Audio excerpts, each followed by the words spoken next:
জীবন থেকে মানুষ একদিন চলে যাবে, এটাই হচ্ছে চিরবাস্তব কথা।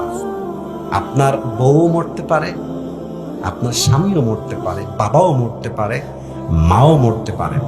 তবে আপনি যদি সেটাকে নিজের জীবনের দুঃখ হিসেবে না নিয়ে এইটা ভাবতে পারেন যে মানুষটা আমার জীবন থেকে হারায় গেছে, চলে গেছে, আমি বিশ্বাস করি জান্নাতে একদিন না একদিন তার সঙ্গে আল্লাহ আমাকে সাক্ষাৎ করাই দিবে ইনশাআল্লাহ।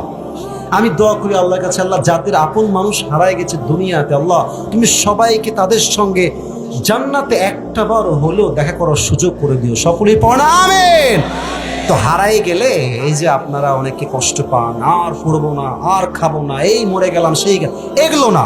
যেই হারায় যাক, ধৈর্য এবং তাওয়াক্কুল থাকবে যার মাঝে, তার সফলতা কেউ আটকে রাখতে পারবে না। ঠিক কিনা বলে?